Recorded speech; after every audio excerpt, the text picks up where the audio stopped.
The video uses AI voice images combined with manual editing. All content is fictional and for entertainment purposes only. Wishing you a relaxing listening experience, don't forget to subscribe to the channel and turn on the notification bell so you don't miss any stories. Rain drummed a relentless rhythm against the floor-to-ceiling windows of the Cielo, Rafael Moretti's private restaurant and unofficial headquarters in the heart of Chicago.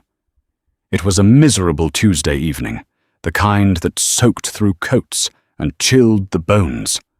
Rafael, the head of the Moretti syndicate, sat in the elevated VIP booth, nursing a glass of Barolo. He was a man of quiet, dangerous stillness. He didn't need to shout to command the room. His presence, heavy and cold as iron, did that for him. Tonight, he was merely an observer, watching the intricate dance of power and money play out on the dining floor below. He preferred the shadows. Finding the light revealed too much of what he had to hide. The heavy mahogany doors of the restaurant swung open, letting in a gust of damp wind. Raphael's eyes instinctively flicked toward the disturbance. A woman stumbled through, a sodden, chaotic figure against the elegant backdrop of the Cielo. She was clutching a large, damp portfolio case to her chest like a shield. She looked frantic, her dark hair plastered to her cheeks, her trench coat dripping onto the pristine marble floor. Raphael recognized her. Juliette Mercier. She was an archivist, an expert in restoring antique documents and maps. He had hired her, through several layers of intermediaries, of course, to restore a collection of 18th century land grants that proved a vital claim for his family in Sicily.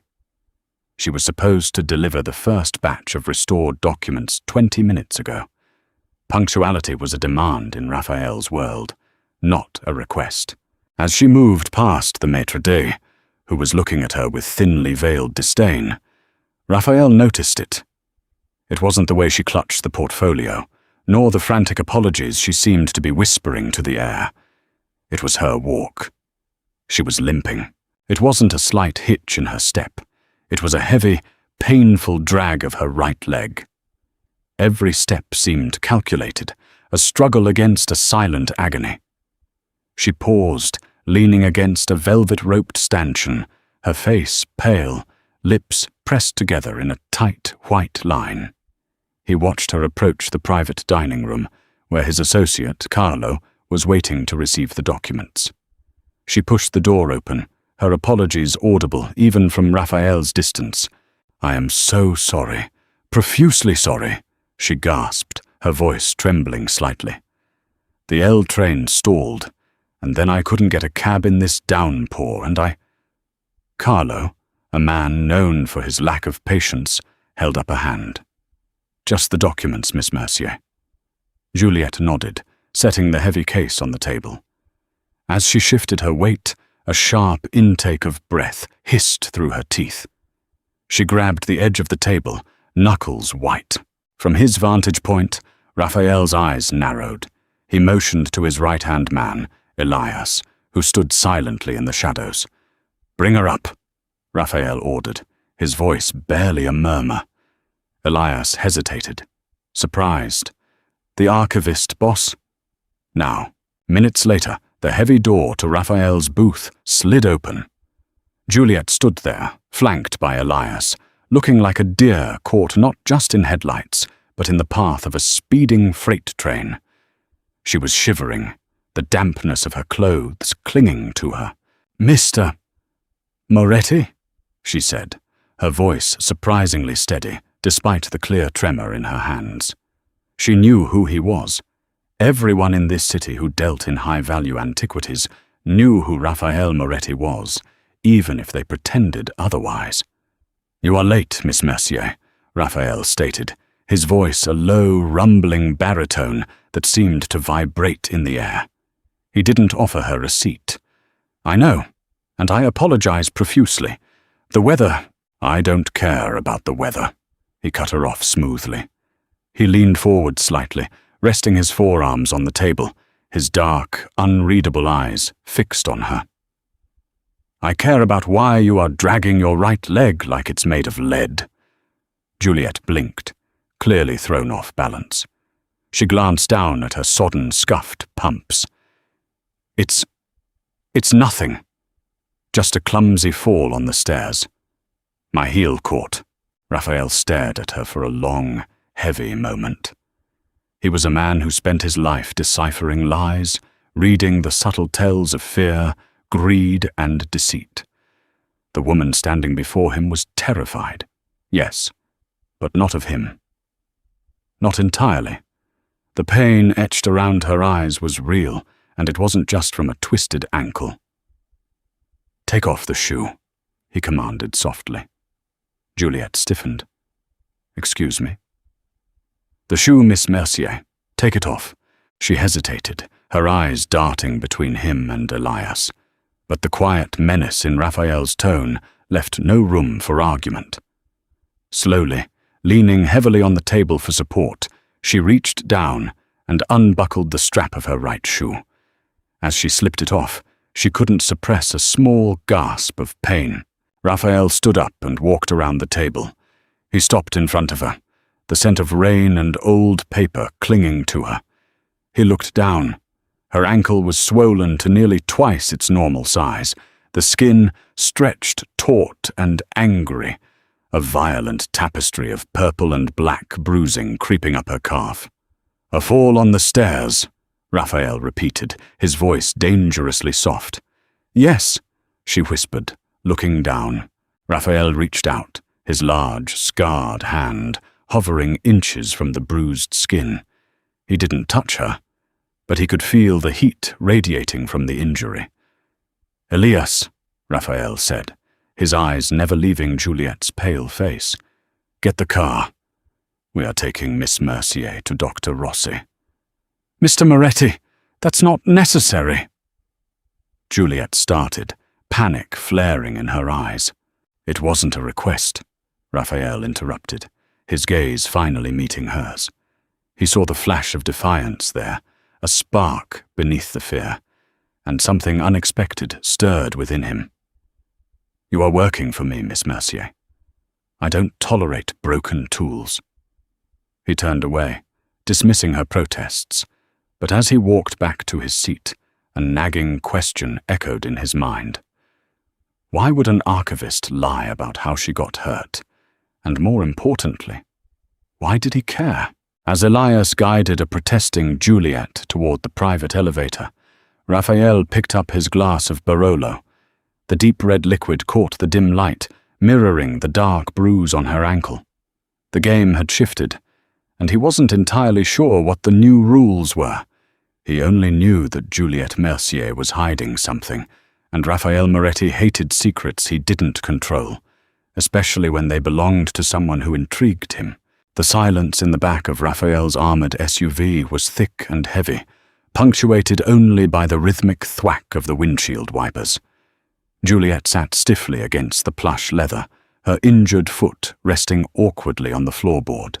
She stared out the window at the blurred city lights, her mind racing. The pain in her ankle was a dull, throbbing drumbeat, but it was nothing compared to the spike of anxiety in her chest. Raphael sat opposite her, an impenetrable shadow. He hadn't spoken since they left the Cielo. He was reviewing emails on a secured tablet, the cool blue light illuminating the sharp planes of his face. He looked exactly as the rumors painted him, ruthless, composed, and utterly terrifying. Yet, he was taking her to a doctor. It didn't fit the narrative. "Dr. Rossi is discreet," Raphael finally said, not looking up from his screen. "He won't ask questions, neither will you." "I didn't ask for this," Juliet replied, her voice tighter than she intended. She hated feeling beholden, especially to a man like him. Raphael slowly lowered the tablet. "No, you apologized. Profusely, while bleeding onto my marble floor." Juliet frowned, looking down. A small, dark stain had seeped through the fabric of her tights near the ankle. She hadn't even noticed. "It's just a scrape," she muttered, pulling her coat tighter around herself. "We'll let Rossi determine that." Dr. Rossi's clinic was hidden behind an unassuming storefront in a quiet neighborhood. It looked like a high-end dentist's office, but the security measures were palpable. Elias waited in the car while Raphael escorted Juliet inside, his hand resting lightly but firmly on the small of her back. The touch sent an unexpected jolt through her, a startling mix of apprehension and a strange, unwelcome sense of security. Dr. Rossi, a wiry man with sharp eyes, greeted Raphael with a familiar nod before turning his attention to Juliet. He guided her to an examination room and gently inspected the ankle. "Severe sprain," Rossi concluded after a few agonizing minutes of probing. "Possible hairline fracture in the fibula. We'll need an X-ray to be sure. But this..." He pointed to the small laceration that had bled through her tights. "This isn't from a fall." Juliet tensed. Raffaele, leaning against the doorframe, went perfectly still. "Explain," Raphael demanded, his voice a low rumble. "It's a defensive wound," Rossi said calmly, cleaning the cut. "Looks like she was struck by something heavy, perhaps a pipe or a baton. The bruising pattern is consistent with a blunt force impact, not a twisting motion from a fall. The room temperature seemed to drop 10 degrees. Raphael pushed off the doorframe and approached the examination table. He didn't look at Rossi. His gaze was locked on Juliet. "Who did this?" The question wasn't a request for information. It was an order. Juliet swallowed hard, her throat suddenly dry. "It was a mugging near my apartment. They wanted my bag. I fought back. They hit me and ran off when a car drove by. It was a plausible lie, one she had rehearsed on the train ride to the Cielo. But Raphael didn't blink. He stared at her, his eyes stripping away the layers of her flimsy story. "A mugging," he repeated flatly.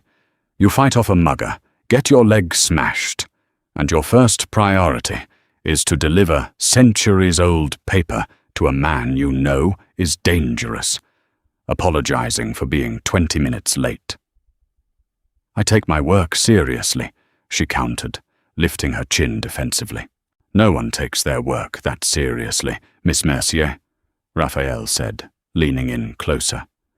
"Not unless they are running from something worse." He was too close. She could smell the faint scent of expensive cologne and the Barolo he had been drinking.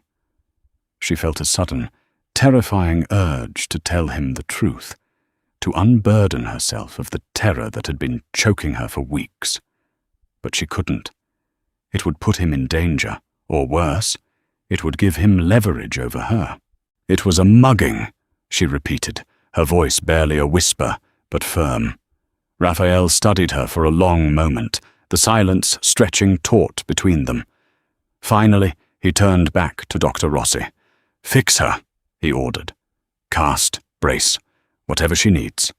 And pain medication. Strong." He turned back to Juliet. "Elias will take you home.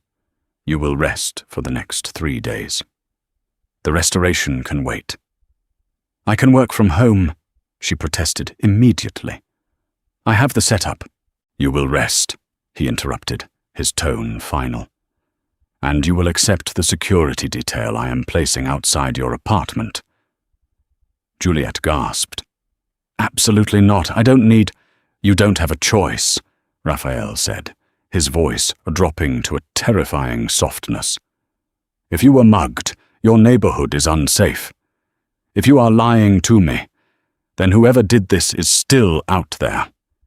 Either way, you are my asset until those documents are restored. I protect my assets." He turned and walked out of the room without another word, leaving Juliet staring after him, her heart hammering against her ribs. She was terrified of the men who had threatened her, but looking at the empty doorway, she realized something far more alarming. She was starting to feel safer in the shadow of the devil than out in the light. When Elias dropped her off at her small apartment building, a black sedan was already parked across the street. 2 men in dark suits sat inside, watching. Juliet locked her door, the heavy thud of the deadbolt echoing in the quiet apartment. She leaned against it, closing her eyes. The pain medication Dr. Rossi had given her was starting to kick in, dulling the physical ache, but doing nothing for the knot of dread in her stomach. She limped to her small kitchen and poured a glass of water. As she set the glass down, her phone buzzed on the counter. It was an unknown number. She stared at it, her breath catching. Slowly she picked it up and tapped the screen. A text message glowed brightly in the dim kitchen. "You think his goons can keep you safe, Juliet? You owe us. And we collect." The phone slipped from her trembling fingers, clattering onto the linoleum floor. The game wasn't just shifting, it was escalating. And Raphael Moretti was completely unaware of the storm he had just stepped into. The 3 days of mandated rest felt like a prison sentence. Juliet was not a woman used to stillness. Her apartment, usually a haven of quiet focus, filled with the scent of old paper and leather bindings, now felt like a cage. The black sedan remained parked across the street, a silent, unblinking sentinel. She hated the feeling of being watched, yet, paradoxically, the thought of them leaving terrified her more. The text message remained unanswered, a digital spectre haunting her phone. It was from the Novak brothers, a low-level but vicious loan-sharking outfit. Her brother, Leo, a brilliant but flawed musician, had borrowed a substantial sum to fund a recording studio that never materialized. Then he vanished, leaving Juliet holding his debt. The hit to her leg was their opening argument. The text was their closing statement. On the morning of the 4th day, there was a sharp knock at her door. She jumped, her heart leaping into her throat. She hobbled to the peephole, leaning heavily on the cane Dr. Rossi had provided. It wasn't Elias. It was Raphael. He stood in the hallway, looking entirely out of place in her modest building. He wore a tailored charcoal suit, his dark hair immaculately styled, exuding an aura of controlled power that seemed to suck the air from the narrow corridor. He held a large, flat box in one hand. Juliet undid the deadbolt and pulled the door open, trying to mask her surprise. "Mr. Moretti, I wasn't expecting. May I come in?" he asked. It was phrased as a question, but his tone indicated it was an inevitability. She stepped aside, awkwardly maneuvering the cane. Raphael entered, his gaze sweeping over the small living space. It was cluttered but organized, dominated by a large work table covered in specialized tools, magnifying glasses, and several of his antique land grants, carefully pressed between sheets of archival paper. "You've been working," he noted, his voice neutral. "I told you I could work from home," she replied defensively, leaning against the counter. "The pain medication makes me a bit fuzzy, but I can manage the preliminary cleaning." He set the box down on a small coffee table. "I brought lunch. You haven't left the apartment in 3 days. I doubt your refrigerator is well stocked." Juliet stared at him, bewildered. Raphael Moretti, the feared capo, bringing takeout? It was absurd. "That wasn't necessary. Humor me," he said, opening the box. The aroma of rich tomato sauce, garlic, and fresh basil filled the room. It was from Cielo. They ate in silence at her small kitchen island. The contrast was stark. The impeccably dressed Mafia boss and the archivist in an oversized sweater and sweatpants, her foot encased in a bulky brace. "The swelling has gone down," Raphael observed, gesturing to her leg. "Dr. Rossi's brace helps. The cane is annoying. It's temporary." He took a slow sip of water. "The men outside. Have there been any issues?" Juliet hesitated. The lie was right there on the tip of her tongue. "No, everything is fine." Just a mugging. But she remembered the cold certainty in his eyes at the clinic.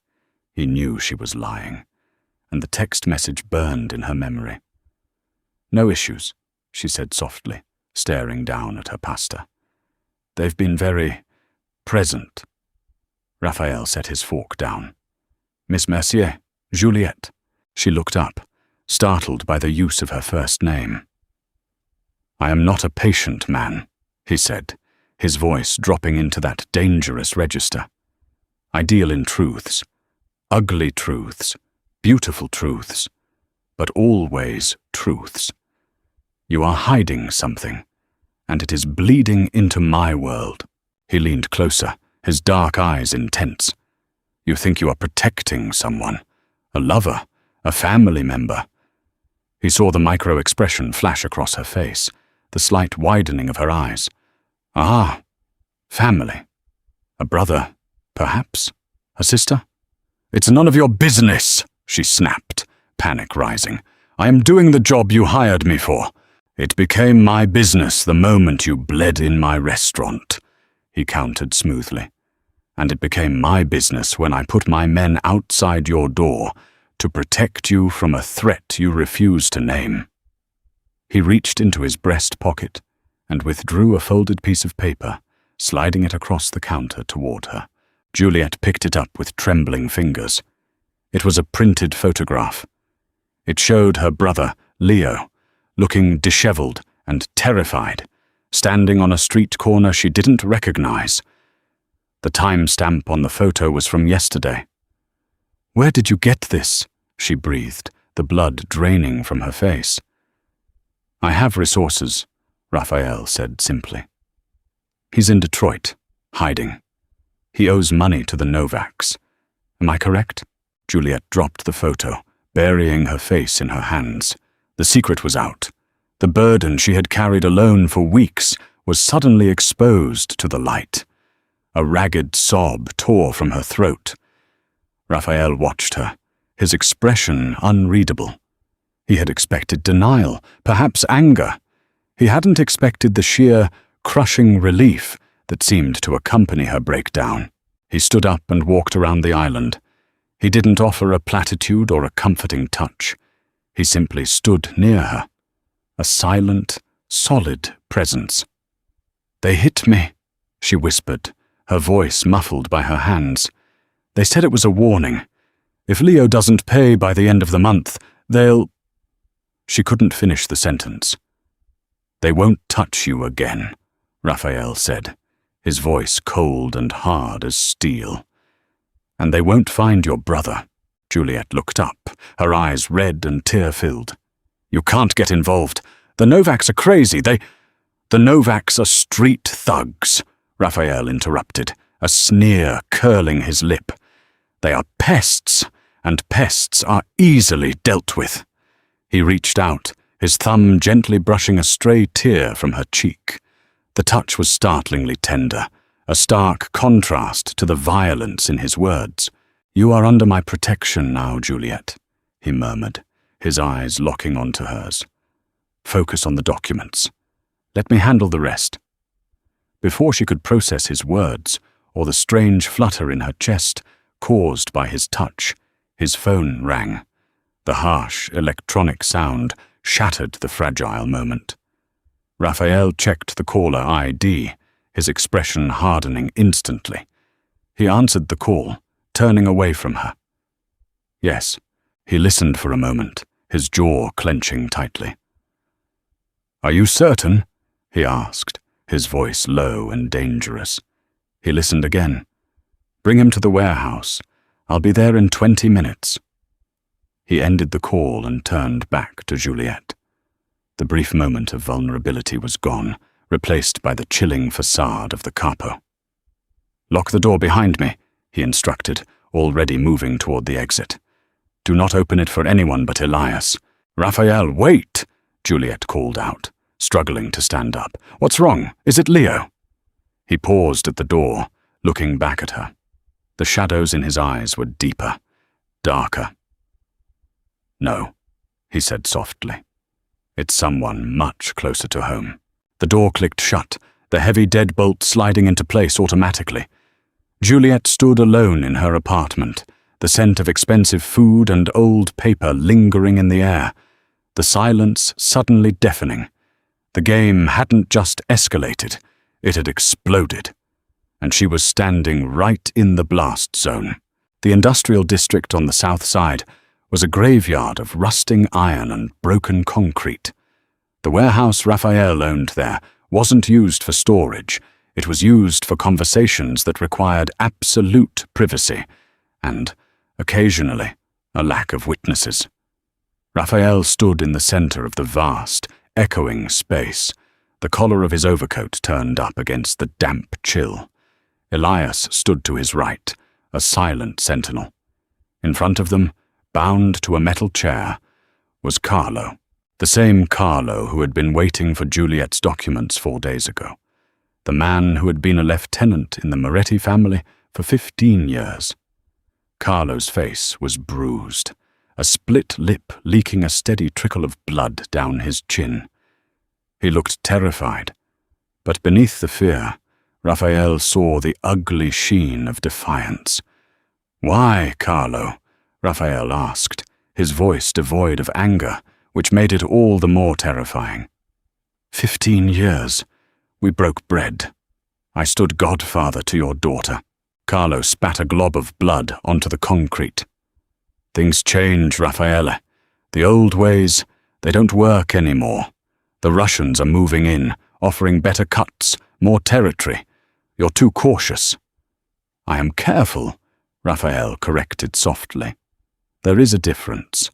Careful keeps us alive. Your greed has made you stupid." Raphael had received the call from his intelligence network while in Juliet's apartment.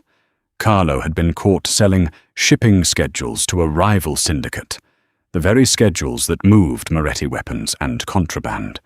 It was a betrayal that could have cost millions, and more importantly, lives. "You were going to let them ambush the shipment at the docks tonight," Raphael stated, piecing it together. Carlo didn't deny it. He just glared. "You're getting soft, boss. Worrying about an archivist, playing nursemaid. The men see it. You're losing your edge." The mention of Juliet sent a sudden, cold spike of fury through Raphael. He stepped closer to Carlo, his shadow falling over the bound man. "My edge," Raphael whispered, drawing a small, wicked-looking blade from his coat, "is sharper than you realize." He didn't use the knife. He didn't need to. He simply held it, letting the dim light catch the steel. The implicit threat was enough to make Carlo flinch. "You are going to tell me exactly what the Russians know," Raphael said, his voice a low, rhythmic drone. "And then, Carlo, you are going to disappear. If you ever show your face in Chicago again, I won't be the one asking questions." The interrogation lasted an hour. When it was over, Raphael walked out of the warehouse, leaving Elias to handle the disappearance. The cold night air felt good against his face, a sharp contrast to the suffocating stench of fear and betrayal inside. He got into his SUV, staring blankly at the partition separating him from the driver. Carlo's words echoed in his mind. "You're getting soft, playing nursemaid." It was a dangerous perception.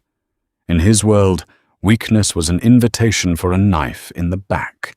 He had spent his life building a fortress of fear and respect around himself. Yet, Juliette Mercier had somehow slipped past the defenses. He found himself worrying about her, thinking about the fear in her eyes, the unexpected resilience she showed. He had diverted resources to protect her, resources that should have been hunting down the leak in his organization. He pulled out his phone and stared at Juliet's number. He should cut ties. Let Elias handle the Novaks, pay her for the completed work, and walk away. It was the smart move, the safe move. Instead, he hit the call button. She answered on the first ring, her voice breathless. "Hello?" "It's me," Raphael said. A palpable sigh of relief hissed through the speaker. You're okay. The call you got. You left so suddenly. I had to manage an internal issue, he replied vaguely. Are you all right? Have the men outside reported anything? No, it's quiet. I was worried. The admission hung in the air between them, fragile and unexpected. You don't need to worry about me, Juliet, he said softly. I'm the one they worry about. I know, she murmured. That doesn't stop me from... She trailed off. Raphael closed his eyes, the tension of the betrayal at the warehouse warring with the strange, warm pull he felt toward the woman on the other end of the line. I need to see you, he found himself saying, the words out before he could stop them. Not for work, just to see you. There was a long pause. It's late, Raphael. It was the first time she had used his first name. I know. Tomorrow, I'll pick you up for lunch. He didn't wait for an answer, ending the call before she could refuse. He leaned his head back against the seat, a dangerous realization dawning on him. Carlo was right. He was changing. But the terrifying truth was, he didn't want to stop it. The next afternoon, Raphael arrived at Juliet's apartment building. He hadn't brought Elias or the armored SUV. He drove himself in a sleek, inconspicuous dark sedan. He wanted this to feel normal, even if normal was a concept entirely alien to him. Juliet was waiting in the lobby. She was using the cane, but she moved with a bit more ease. She wore a simple navy dress and a trench coat, her hair pulled back. She looked tired, but undeniably beautiful. When she saw him, a cautious smile touched her lips. Raphael felt a strange tightening in his chest. He opened the car door for her, helping her navigate the cane. "Where are we going?" she asked, as he slid into the driver's seat. "Away from the city," he replied. "Somewhere quiet." They drove north, leaving the concrete canyons of Chicago for the winding roads along the lake. The silence between them wasn't the heavy, oppressive silence of their first ride together.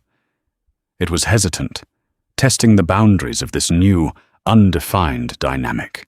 He took her to a small, private estate overlooking the water. It belonged to an associate who was out of the country, a place Raphael occasionally used to escape the constant hum of his life. They ate lunch on a stone patio overlooking the gray, choppy waters of Lake Michigan. The conversation started slowly, haltingly. Juliet asked about his interest in antiquities. He deflected, asking about her training in Florence. They danced around the edges of their respective worlds, afraid to look too closely at the darkness beneath. "You seem different today," Juliet noted, watching him swirl the wine in his glass. "Lighter, maybe?" Raphael offered a grim smile. "I excised a cancer from my organization last night. It's relieving, but exhausting." She understood what he wasn't saying. The shadow of his world fell over them again. "Is it over?" "In my life, it's never truly over," he admitted, his gaze fixed on the horizon. "There's always someone waiting in the wings, looking for a weakness." He turned to look at her, his eyes intense. "Which is why I shouldn't be here with you," Juliet's breath caught. "Then why are you?" "Because," he said slowly, reaching across the table to cover her hand with his. "I couldn't stay away." His thumb stroked the back of her hand, sending a shiver up her arm. The air between them crackled with an unspoken tension, a pull that was becoming impossible to ignore. Suddenly, Raphael's phone buzzed on the table. The harsh vibration shattered to the moment. He pulled his hand back, looking at the screen. It was a text from Elias. He read it, his expression hardening back into the cold mask of the capo. Juliet felt the shift immediately. "What is it?" Raphael stood up, throwing a $100 bill on the table. "We have to go." "Raffaele, what's wrong?" she asked, scrambling to grab her cane. Elias just raided the Novak's base of operations, Raphael said, his voice tight. They weren't there, but they left something behind. He looked at her, his dark eyes filled with a terrifying mix of fury and fear. They left your brother's watch, Juliet, and a message addressed to me. The drive back to the city was a blur of speed and suffocating silence. The dark sedan ate up the miles, the engine roaring in protest against Raphael's heavy foot. He drove with a terrifying, single-minded focus, his knuckles white on the steering wheel. Juliet sat paralyzed in the passenger seat, clutching her purse. Leo's watch, the battered vintage chronograph he never took off. The implication was clear, heavy, and horrifying. What did the message say? She finally managed to choke out, her voice trembling. Raphael didn't look at her. It doesn't matter. It matters to me, Raphael. He's my brother, she yelled, the fear morphing into desperate anger. He slammed on the brakes, pulling the car onto the shoulder of the highway with a screech of tires. He turned to her, his eyes blazing. They said they know I care about you. He snarled, the words tearing from him. They said if I want to keep the archivist happy, I'll pay your brother's debt, plus a heavy inconvenience fee. Or they send him back in pieces. Juliet gasped, clapping a hand over her mouth. Oh God, Leo. They are using you to get to me, Raphael continued, his voice dropping to a dangerous whisper. They think they've found my weakness. Are you going to pay them? She asked softly, terrified of the answer. Raphael stared at her, the anger slowly draining from his face, replaced by something much deeper, much more complex. I don't pay ransoms, Juliet. It sets a bad precedent. Her heart plummeted. So you're just going to let them kill him? No, he said, reaching out to grip her shoulder. His touch was firm, grounding. I am going to destroy them. Completely. But I need you to stay out of it. I need you to go home, lock the door, and let me handle this my way. He's my brother, she repeated stubbornly, tears welling in her eyes. I can't just sit in my apartment and wait. You will, he commanded, his tone brokering no argument. Because if you don't, you become a liability, and I cannot protect a liability in the middle of a war. He pulled the car back onto the highway, the silence returning. But this time, it was laden with the weight of an impending storm. When they reached her apartment, Elias was already waiting in the lobby, flanking two of Raphael's largest enforcers. They stay inside with you, Raphael told her as they reached her door. You don't leave this room. Do you understand? Juliet nodded, numbly, unlocking the door. She turned to him, before stepping inside. Raphael, please, bring him back. He looked at her, the hardened Mafia boss momentarily stripped away, leaving only a man looking at a woman he realized he cared for entirely too much. I will, he promised softly. He leaned in, his lips brushing gently against her forehead. It was a fleeting touch, but it branded her with his promise. Then he was gone, striding down the hall with Elias, plunging back into the darkness. Inside, the two enforcers, whom she learned were named Marco and Vince, took up positions by the door and the window. They were silent, imposing figures, making the small apartment feel claustrophobic. Juliet paced, the rhythmic thud of her cane loud in the quiet room. Hours bled into one another. She tried to work on the land grants, but her hands shook too much to handle the delicate restoration tools. She drank tea she couldn't taste. She stared at her phone, willing it to ring. By midnight, the tension was unbearable. Marco, perhaps sensing her mounting panic, offered a gruff. The boss knows what he's doing, miss. It was small comfort. She knew what Raphael was capable of, and while that terrified the Novaks, it also terrified her. At 2 a.m., her phone finally rang. It wasn't Raphael, It was a blocked number. She hesitated, her eyes darting to Marco, who nodded curtly. She answered. "Juliet?" It was Leo. His voice was hoarse, strained. "Leo! Oh God, are you okay? Where are you?" I'm okay," he panted. "Jules, listen to me. You have to tell him to back off. Tell Moretti to stand down." "What? Leo, he's trying to save you." "He's going to get us all killed," Leo yelled, a note of sheer hysteria in his voice. "The Novaks. They aren't working alone, Jules. They sold my debt to the Bratva, the Russians.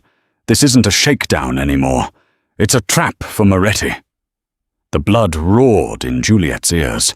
The Russians. The same syndicate Carlo had been selling information to. It wasn't about the debt anymore. It was about drawing Raphael out. "Leo, where are you?" she demanded, grabbing a pen and paper. "Old shipyards, Pier 42. But Jules, please don't tell him to come here. They have an army waiting. Tell him to—" The line went dead. Juliet stared at the phone. She had to tell Raphael. She dialed his number, but it went straight to voicemail. She dialed Elias. Same result. They were already moving, likely walking straight into the trap. She turned to Marco.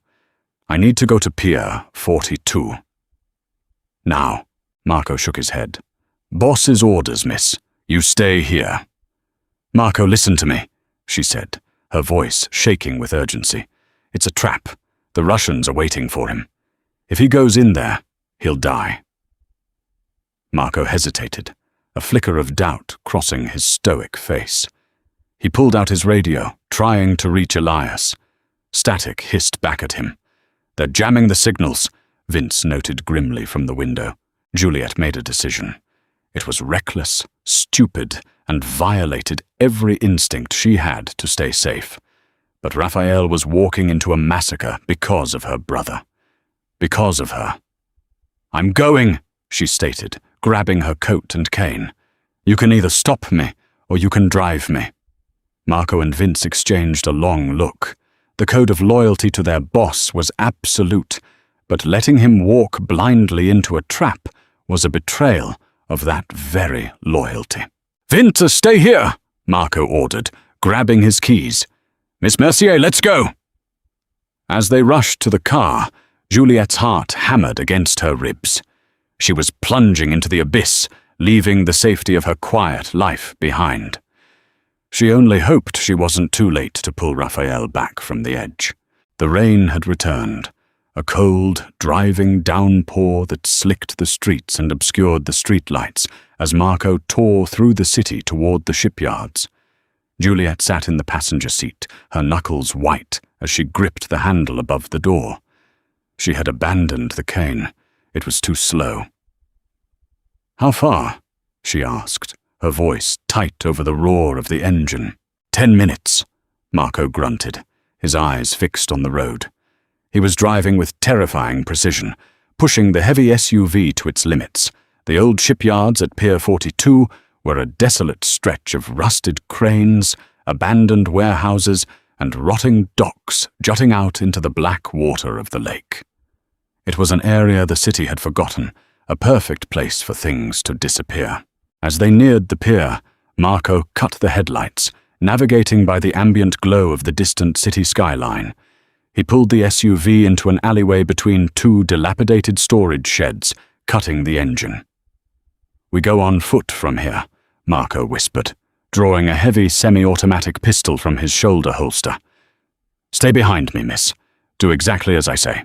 Juliet nodded, her throat dry. The reality of what she was doing was hitting her in cold, terrifying waves. She was an archivist, a restorer of delicate things, about to walk into a gang war. They crept through the shadows, the rain masking the sound of their footsteps. Ahead, a massive warehouse loomed, faint light spilling from a partially opened side door. "That's it," Marco breathed. He signaled for her to stay put while he moved closer to reconnoiter. Juliet huddled behind a stack of rotting pallets, shivering uncontrollably. The cold seeped into her bones, aggravating the deep ache in her ankle. She prayed Raphael hadn't arrived yet, or that he had somehow realized the trap. Suddenly, a gunshot cracked through the night, a sharp, echoing report that made Juliet jump. It was followed by another, then a rapid staccato burst of automatic gunfire from inside the warehouse. Marco sprinted back to her, his face pale. "They're already inside. It's a bloodbath, miss. We have to call for backup." He pulled out his radio, desperately trying to find a clear channel through the jamming, but all he got was static. "I have to get in there," Juliet said, a desperate resolve settling over her. "Are you crazy?" Marco hissed. "You'll be killed. If I don't go, he'll be killed," she retorted. "Leo said it was a trap for Raphael. They want him. Maybe if they know I'm here." She didn't finish the thought. It was a stupid, suicidal plan, relying on the slim hope that the Novaks or the Bratva cared enough about her leverage to pause the slaughter. But she couldn't just sit in the rain while Raphael fought for his life because of her family. Before Marco could stop her, she bolted from behind the pallets, ignoring the searing pain in her leg, and limped awkwardly but quickly toward the side door of the warehouse. "Miss Mercier, no!" Marco yelled in a harsh whisper, forced to follow her to provide cover. Juliet reached the door and slipped inside. The noise was deafening. Gunfire, shouts, and the hollow clang of bullets striking metal filled the vast, cavernous space. She pressed herself against a stack of crates near the entrance, trying to assess the chaos. It was hard to tell who was who in the dim, strobing light of muzzle flashes. Men were moving among shipping containers, exchanging fire. Then she saw him. Raphael was pinned down behind a forklift near the center of the warehouse, Elias beside him. They were pinned down by heavy fire coming from an elevated catwalk where several figures with automatic weapons were positioned. They were vastly outnumbered. Juliet saw one of the men on the catwalk aim a weapon directly at Raphael's position. It wasn't a rifle, it was a bulky tube, a grenade launcher. Panic, pure and primal, overrode any remaining common sense. "Raphael!" she screamed, her voice tearing through the din. For a split second, the gunfire seemed to pause. Raphael's head snapped toward the sound of her voice. Even from that distance, she saw the sheer terror register on his face when he saw her standing exposed near the doorway. "Juliet, get down!" he roared, lunging out from behind his cover just as the man on the catwalk fired. The explosion was deafening. It hit the forklift, sending shrapnel and a shockwave tearing through the warehouse. The force threw Raphael backward, slamming him hard against a shipping container. He crumpled to the ground, unmoving. "No!" Juliet screamed, rushing forward, completely abandoning any pretense of cover. Marco grabbed her arm, hauling her back behind the crates, just as bullets sparked against the concrete where she had been standing. "We have to get to him," she sobbed, struggling against Marco's grip. "We can't!" Marco yelled over the renewed gunfire. "It's suicide!" As she watched in horror, two men cautiously approached Raphael's still form. One kicked his weapon away, the other grabbed him by the collar, hauling him roughly to his feet. Raphael was limp, blood streaming from a gash on his forehead. "Boss is down! Boss is down!" Elias yelled over the din, laying down covering fire. But it was too late. The men dragged Raphael toward the back of the warehouse, disappearing into the shadows. Juliet stopped struggling, a cold, numb horror washing over her. She had come to save him, but all she had done was distract him. She had gotten him captured, and in the world of Raphael Moretti, capture usually meant a slow, agonizing death. "Marco," she said, her voice eerily calm despite the tears streaming down her face. "We need to leave. Now." "But the boss—" "We can't help him here," she interrupted, her eyes hardening with a terrifying new resolve. "We need to regroup. We need to find out where they're taking him." Marco stared at her, surprised by the sudden steel in her tone. He nodded slowly. "Follow me." They slipped back out the side door, into the cold, driving rain, leaving the chaos behind. As they ran back to the SUV, Juliet realized something profound had shifted within her. She was no longer just an archivist, caught in a gang war. She was a woman who had just watched the man she was falling in love with, taken by his enemies. And she was going to get him back, whatever the cost. The safe house was a nondescript brownstone in a quiet suburb, a stark contrast to the opulence of the Cielo or the industrial grit of the warehouse. Elias had arrived 20 minutes after Juliet and Marco, bleeding from a graze on his shoulder and looking more haggard than Juliet had ever seen him. The living room felt like a war room. Maps of the city were spread across the dining table, radios crackled with encrypted chatter, and the air was thick with the scent of stale coffee and desperation. "We lost 5 men," Elias reported grimly, pacing the room. "The Bratva hit us hard. They had intel, layout, everything." "Carlo," Juliet murmured from her seat on the sofa, her hands wrapped tightly around a mug of tea. Elias stopped pacing, looking at her in surprise. "You know about Carlo?" "Raphael told me," she said softly. "He thought he handled the leak. But the Russians must have already had what they needed." Elias cursed under his breath. "We have the rest of the family locking down territories, but we're blind. We don't know where they took him. The Novaks were just the bait." Juliet closed her eyes, the image of Raphael limp and bleeding flashing behind her eyelids. The guilt was a heavy stone in her stomach. If she hadn't yelled, if she hadn't distracted him. "My brother," she said suddenly, opening her eyes. "Leo. He called me. That's how I knew it was a trap." Elias frowned. "Your brother is part of this mess." "He's a pawn," Juliet insisted, standing up, ignoring the twinge in her ankle. "He called to warn me, to tell Raphael to stay away. He might know where they went." "And how do we find him?" Marco asked, skeptically.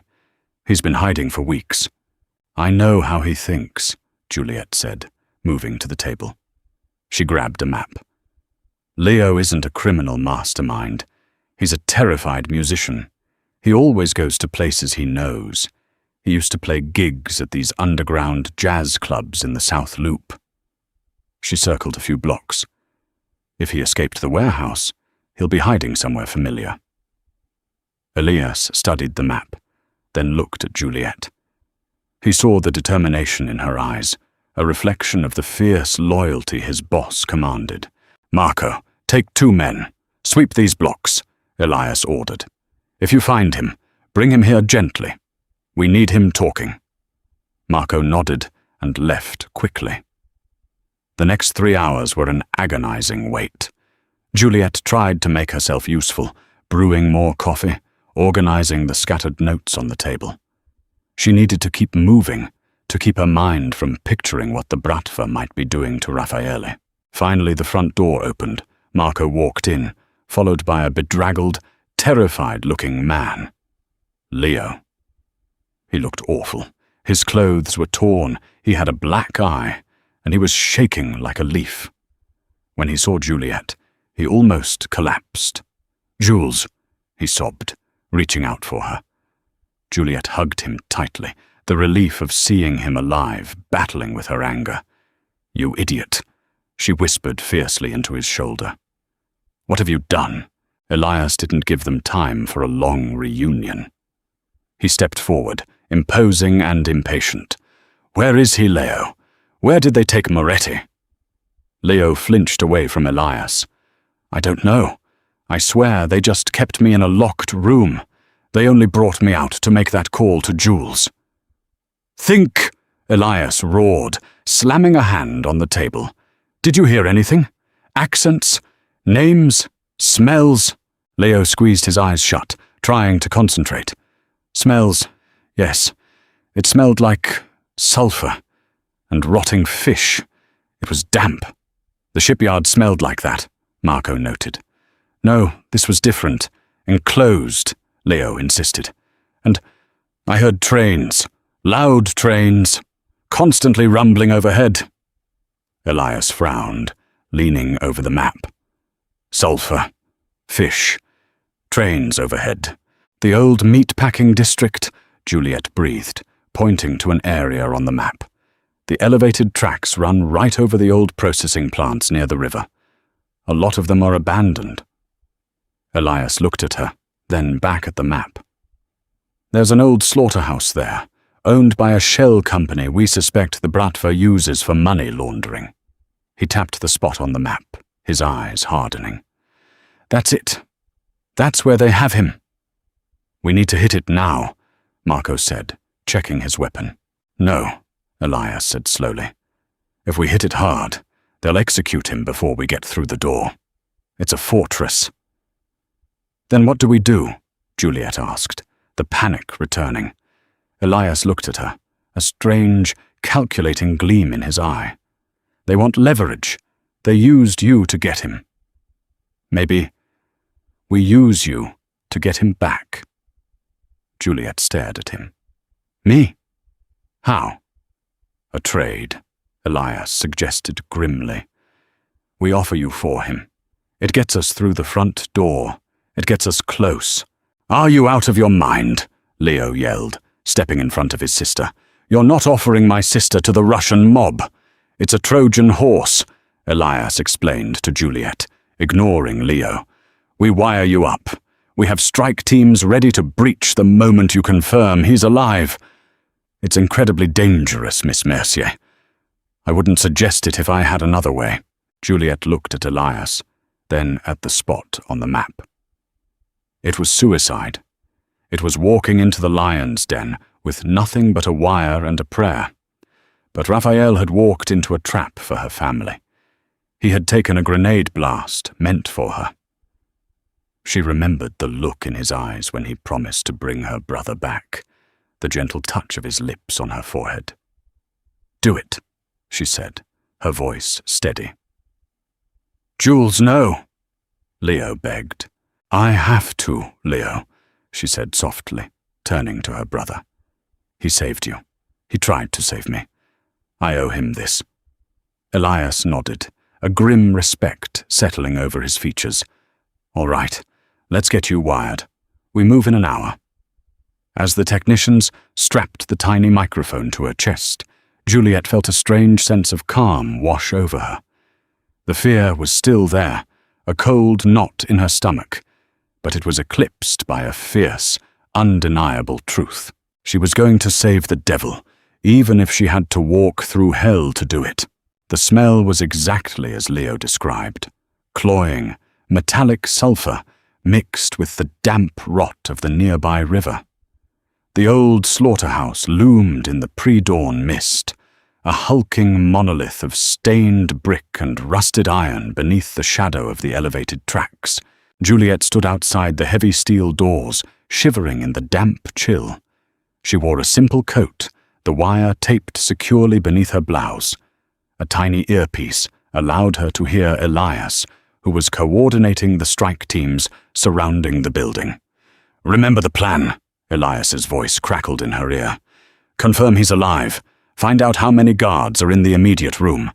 Then use the safe word, restoration. We breach 5 seconds later. Do not deviate. Understood, Juliet whispered. She took a deep breath, trying to steady her trembling hands, and banged her fist against the heavy door. For a long moment, there was nothing. Then, a small viewing slit slid open, revealing a pair of cold, suspicious eyes. I'm Juliet Mercier, she said, her voice surprisingly steady. I have a message for whoever is in charge. About Raphael Moretti. The eyes vanished. A moment later, the heavy door groaned open, revealing 2 massive men armed with assault rifles. They patted her down roughly, missing the wire hidden carefully in the lining of her bra, but confiscating her phone. Inside, one of them grunted, shoving her forward. She was led through a maze of damp, tiled corridors, the air growing colder and fouler with every step. The rumble of a train passing overhead shook dust from the ceiling, drowning out the sound of their footsteps. They reached a set of double doors guarded by 2 more men. They pushed the doors open, throwing Juliet inside. She stumbled, catching herself before she fell. She looked up and gasped. It was a large, cavernous room that still held the grim machinery of its past. Meat hooks dangling from rusted chains, tiled floors stained with decades of use. In the center of the room, chained to a heavy iron pillar, was Raphael. He looked terrible. His face was swollen and bloody, his expensive suit torn and stained. He was slumped forward, unconscious or dead, she couldn't tell. Well, the little archivist, a man, stepped from the shadows. He was tall, elegantly dressed in a tailored suit that seemed jarringly out of place in the slaughterhouse. He had pale blonde hair and eyes like chips of ice. He spoke with a clipped, precise Russian accent. Nikolai, the head of the local Bratva faction. Nikolai, Elias's voice whispered in her ear. He's the boss. 4 guards visible. Keep him talking. I came to make a deal, Juliet stammered, forcing herself to look away from Raphael. Let him go, and I'll give you what you want. Nikolai laughed, a dry, mirthless sound. What I want, little bird, is Chicago. And with Moretti chained to a pillar, I already have it. What could you possibly offer me? Information, Juliet lied desperately. Carlo told me things. Before Raffaella handled him. I know where the family's emergency accounts are. I know the codes. It was a bluff, completely fabricated, but she needed to buy time. She needed to confirm Raphael was alive. She took a step toward the pillar. One of the guards raised his rifle, but Nikolai waved him off. Let her, Nikolai said, clearly amused by her desperate attempt. Juliet rushed to Raphael's side, dropping to her knees. Raphael, she whispered, her hands gently touching his bloody face. Raphael, please. He groaned, his head lolling to the side. His eyes fluttered open, dark and unfocused. When they finally locked onto her, a flash of pure, agonizing horror crossed his face. Juliet, he rasped, his voice a broken whisper. What are you doing here? I came to get you out, she whispered back, tears finally spilling over. He's alive, she muttered, ostensibly to Raphael, but loudly enough for the mic to pick it up. 4 guards in the room, plus Nikolai. Nikolai stepped closer, a cruel smile playing on his lips. How touching! A tragic romance in a slaughterhouse. You lie poorly, Miss Mercier. Carlo didn't know the emergency codes. He was a middle manager, easily bought. He drew a sleek, silver pistol from his jacket. You are useless to me. But your death, he pointed the gun at Juliet, will break him completely before I finish him. Raffaele lunged forward, the heavy chains rattling violently against the iron pillar, but they held fast. Nikolai, no! He roared, a sound of pure, unadulterated desperation. Take the territory, take the accounts, let her go. Too late, Moretti, Nikolai sneered, his finger tightening on the trigger. Juliet stared at the barrel of the gun, her heart pounding a frantic rhythm against her ribs. She had to say it. Now. Restoration! She screamed, throwing her arms over her head. The word hung in the air for a fraction of a second. Then, the world exploded. The double doors didn't just open, they were blown off their hinges by a shaped charge. Flashbang grenades sailed into the room, erupting in blinding white light and deafening concussive blasts. Nikolai cried out, firing blindly as he stumbled back. The bullet whizzed past Juliet's ear, burying itself in the pillar behind her. Through the ringing in her ears and the blinding smoke, she saw Elias and his strike team pour into the room, weapons raised. The firefight was chaotic, brief, and brutally efficient. Within seconds, the 4 guards were down. Nikolai, bleeding from a shot to the shoulder, tried to scramble toward a side exit, but Marco tackled him to the bloody tiles, pressing a gun to the back of his head. "Clear!" Elias yelled, moving quickly to Raphael. He pulled a heavy bolt cutter from his harness and snapped the chains binding the boss. Raphael slumped forward, caught by Elias and another man. But he pushed them away, his eyes searching frantically through the smoke. "Juliet!" She scrambled to her feet, running to him. He grabbed her, pulling her against his chest with a desperate, crushing strength. He buried his face in her neck, his breathing ragged. "You're an idiot," he breathed against her skin. "A brave, foolish idiot." "I know," she sobbed, burying her face in his torn suit, inhaling the scent of blood, sulfur, and him. "I'm sorry. Don't ever apologize for saving my life," he murmured, pulling back to look at her. His hand gently cupped her cheek, smearing a bit of blood on her pale skin. The mask of the cold copper was gone, leaving only the man beneath. "Let's go home," he said softly. They walked out of the slaughterhouse, leaving the carnage to Elias and his men. The sun was just beginning to break through the overcast sky, painting the city in shades of pale gold.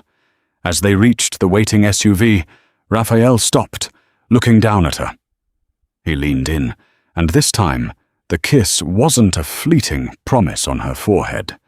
It was urgent, desperate, and filled with the fierce, undeniable truth they had both tried to ignore. The war was far from over. There would be consequences, retaliation, and danger. But as Juliet kissed him back, tasting blood and rain, she knew one thing for certain. She was no longer just the archivist, and he was no longer just the boss.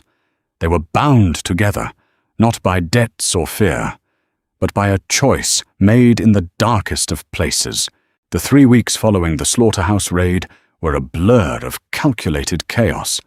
The Moretti syndicate struck back with a brutal, coordinated efficiency that left the Bratva reeling and the rest of the city's underworld holding its breath. Raphael was a whirlwind of command, orchestrating the dismantling of Nikolai's network from his heavily fortified office. Juliet remained at the safe house. It was a gilded cage, guarded by a rotating detail of Raphael's most trusted men. She spent her days restoring the antique land grants, finding a strange solace in repairing the broken fragments of the past, while the present raged around her. Raphael visited every evening. He would arrive looking exhausted, the weight of the war etched deep into the lines of his face. But the moment he saw her, the tension would ease. They ate dinner together. They talked, truly talked, about her art, his childhood in Sicily, their shared fears. The emotional wall he had built around himself had crumbled, leaving him vulnerable to her in a way he had never been with anyone else. Yet, an unspoken tension lingered beneath their quiet moments. The war was ending.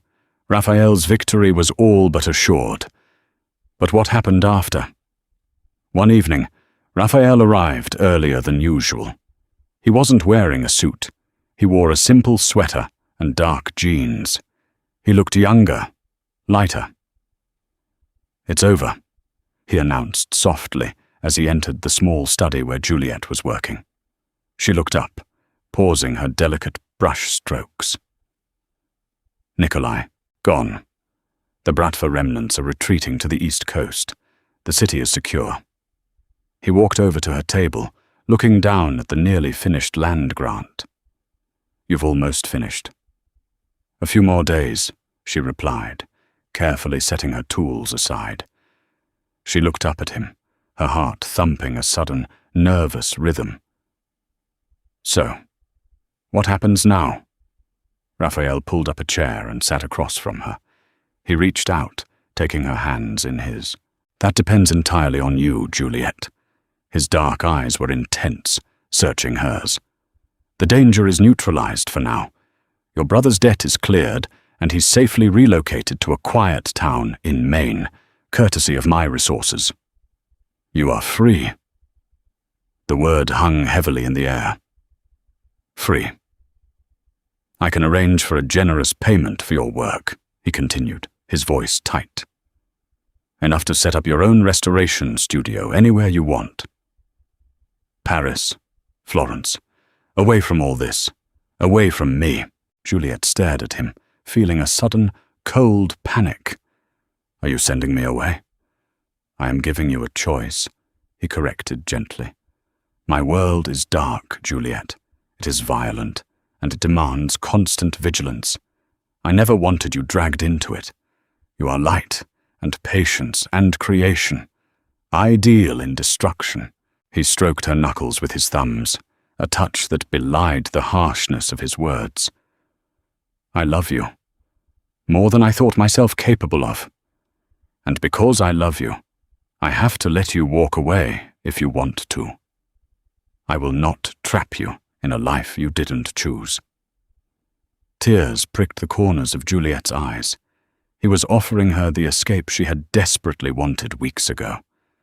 But the woman she was then, the terrified archivist hiding in her apartment, was gone. She thought of the slaughterhouse, the moment she thought she had lost him. She thought of the quiet evenings in the safe house, the rare smiles she coaxed from him. She had seen the devil, and she had found the man beneath. She pulled her hands from his grip, not to pull away, but to reach up and cup his face. "Raphael Moretti," she said softly, her voice steady. "You are an arrogant man." He blinked, clearly not expecting that response. "Excuse me? You think you get to decide what I can handle?"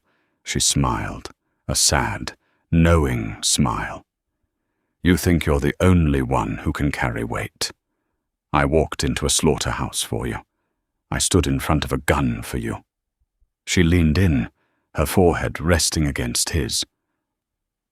"Your world is dark, but you are not. Not completely. And I don't want Paris or Florence without you." Raphael let out a shaky breath, closing his eyes. His hands came up to wrap around her waist, pulling her onto his lap. He buried his face in her neck, holding her as if she were the only solid thing in a shifting world. "It will be dangerous," he murmured against her skin. "There will always be another threat." "Then we'll handle it," she replied, wrapping her arms around his broad shoulders. "Together. Just promise me one thing." He pulled back slightly, looking into her eyes. "Anything. No more secrets," she insisted softly. "If we do this, we do it in the light. Even your light." Raphael studied her face, seeing the fierce, unyielding strength that had saved his life. He smiled, a genuine, unguarded smile that transformed his face. "No more secrets," he promised. The next day, Elias arrived to help pack Juliet's things. They weren't moving her back to her small apartment. They were moving her to Raphael's heavily guarded estate outside the city. It wasn't Florence, but as she packed her delicate tools and the restored land grants, she felt a profound sense of peace. She had apologized profusely for being late on that rainy Tuesday, but as she looked back, she realized it was the best mistake she had ever made. It had broken the protective shell around her life, forcing her to confront her fears, and in doing so, she had found a strength she never knew she possessed. And she had found Raphael, the dangerous, broken, fiercely loyal man who had seen her limp and cared enough to stop. As the SUV pulled away from the safe house, heading toward their new life, Raphael reached out and took her hand. His grip was firm, secure. The storm had passed, leaving behind a hard-won clarity. The archivist and the capo, an unlikely alliance forged in fire, ready to face whatever the darkness held. Together, 2 years later, The grand ballroom of the Cielo was transformed. Gone was the dimly lit, intimidating atmosphere of Raphael's private dining space. Tonight, it was bathed in warm, golden light, filled with the soft murmur of cultured conversation and the clinking of crystal glasses. It was the grand opening of the Mercier Foundation for Antiquities, a charity dedicated to the preservation of historical documents. Juliet stood near the entrance, looking radiant in a sweeping emerald gown. She didn't use a cane anymore. The ankle had healed perfectly, a silent testament to her resilience. She chatted animatedly with a museum curator from New York, expertly detailing the chemical process she used to salvage water-damaged parchment. From across the room, Raphael watched her. He stood near the bar, sipping a glass of Barolo, a quiet, watchful presence. He still wore the mantle of power, but the sharp, cruel edges had softened. The city knew him as a legitimate businessman now, a benefactor of the arts. The darker elements of his organization had been quietly dismantled or legitimized, a massive undertaking fueled by a promise he made in a quiet study 2 years ago. "She looks happy, boss," Elias noted, stepping up beside him. Elias wore a tuxedo that looked almost as uncomfortable as the bulletproof vest he undoubtedly wore beneath it. "She is," Raphael agreed, a hint of a smile touching his lips. "She built this." "With a little help from Moretti funding," Elias chuckled. Raphael shot him a mild glare. "It's her vision, Elias. I just cleared the path." He excused himself and navigated through the crowd toward Juliet. As he approached, she caught his eye, and her face lit up. She gracefully excused herself from the curator and stepped into Raphael's waiting arm. "Having a good time, Mrs. Moretti?" he asked softly, kissing her cheek. "I am," she beamed. "The curator from the Met is very interested in our preservation techniques. He wants to discuss a partnership." "I have no doubt you'll negotiate a brilliant deal," Raphael said, guiding her toward a quieter corner of the room. "But right now, I need to steal my wife away." He led her out onto the private balcony overlooking the city skyline. The night air was cool, but clear. Chicago sparkled below them, a sea of lights that had once felt threatening to Juliet, but now simply felt like home. Raphael reached into his jacket pocket and pulled out a small, flat box wrapped in velvet. "I have a late anniversary gift for you," he said, handing it to her.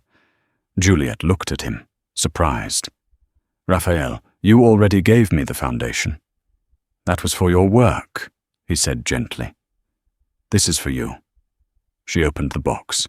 Inside, resting on white silk, was a piece of aged, slightly charred parchment. It was small, roughly the size of a playing card. She recognized it instantly. It was a fragment of a letter she had been trying to restore years ago, before Leo's death, before the Bratva. It was a letter from a 19th century poet to his muse, famous for its missing final stanza. The fragment had been destroyed in a minor fire at the university archive where she used to work. She thought it was lost forever. "How?" she breathed, carefully touching the delicate paper. "Where did you find this?" "I have resources," Raphael smiled, echoing the words he had used the day he revealed Leo's secret. But this time, they weren't laced with threat. They were a testament to his devotion. "It took some tracking down through private collectors in Europe. I wanted you to have it." Juliet looked up at him, tears welling in her eyes. It wasn't diamonds or gold. It was a broken piece of history he had made whole for her. It was exactly who they were. "Thank you," she whispered, leaning up to kiss him. He held her close, the city stretching out beneath them. The journey from that rainy Tuesday night had been fraught with danger, fear, and sacrifice. They had both been broken in different ways, but they had chosen to restore each other. She had taught him that vulnerability was not a weakness, but a strength. He had taught her that even in the darkest shadows, there is light worth fighting for. We restored more than just documents, didn't we? Juliet murmured against his chest. Raphael kissed the top of her head. We restored a life, Juliet. Our life. Dear viewers, thank you so much for listening to The Apology. We journeyed from a rainy night of fear to a hard-won happily ever after, watching Juliet and Raphael discover that true strength often lies in vulnerability and trust. Their story reminds us that even when our lives seem shattered by mistakes or external forces, the pieces can be restored into something even more beautiful and resilient. If you enjoyed this story of emotional tension, loyalty, and redemption, please consider subscribing to the channel, liking this video, and leaving a comment below. What was your favorite moment between Juliet and Raphael? Let us know. Your support allows us to continue bringing you entirely original, cinematic stories. Until next time, stay safe and keep listening.